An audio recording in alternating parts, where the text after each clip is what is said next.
According to the National Weather Service, southern Utah's Washington and Iron counties are currently facing extreme drought conditions. This is the point where we need something like a water reclamation project in order to make ends meet and help us through the next 20 years. Lack of significant moisture this year has those monitoring drought conditions keeping a close eye on water conservation as well. Washington County Water Conservancy District Manager Zachary Renstrom was the featured guest at the St. George Area Chamber of Commerce Bill of Rights and Bites. He talked about the reasons for building new infrastructure due to wavering weather conditions in the desert. We hate variability. We like certainty. And so we do everything we can to design our way out of those big swings.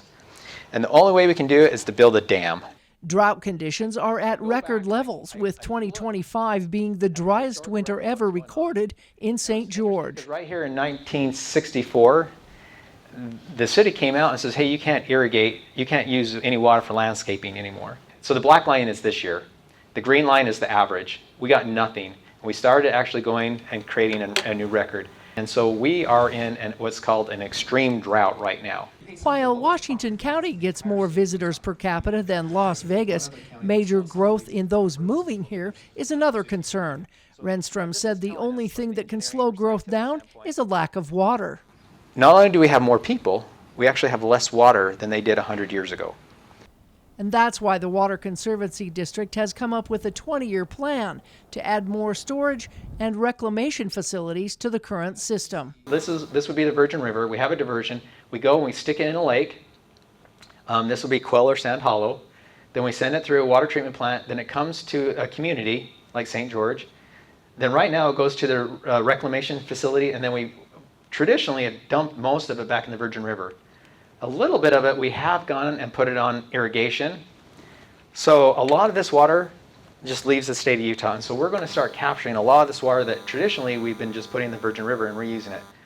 Even though we're adding this new system, we are committed to 100% to say that we have some of the best, safe drinking water, and we're going to continue to do that. While some of the system is already built in St. George, other reservoirs will be added to the storage system. And Renstrom said by adding some traditional wells, the plan should secure enough water to keep up with the expected growth by the year 2040.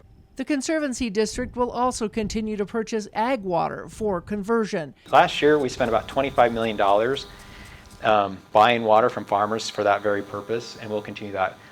The district has never ever used eminent domain for water, and we don't have any plans to ever do that. Our plans is to continue to help the farmers. If all goes as planned, Renstrom says they will actually be able to save water for storage and future economic growth. It's over $1 billion. So when we look at that and the growth projections, it is showing right now with the impact fees we will collect, it will pay for this. But we're also going after, we've gotten some really good grants from the federal government. We've got some grants from the state of Utah.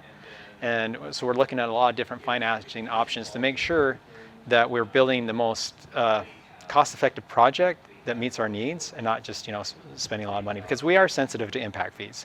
It will take nearly 100 projects to create the 47,000 acre-feet of water over the next 20-year time frame. Those projects will start immediately. The clear message that has been sent by all our cities in our main our community is we want economic growth and we want to continue to grow. And so we want to use this water to continue to allow that to happen. Renstrom says the Water Conservancy District has control over most of the water being distributed to the major cities in Washington County. Looking at our water rights and our contracts of delivery, I would say that we probably have at least 50% of the water rights that are safe, reliable, yield water rights within the main area of where the population is. Andy says residents can do their part by conserving water. We encourage people to really just look at their landscaping, because that's the easiest. And then the second thing is honestly, inside the home, it's leaks. And we'd ask people just to kind of go around and look, because sometimes people will have a leak and they don't even know it. In St. George, Melissa Anderson, Community Education News.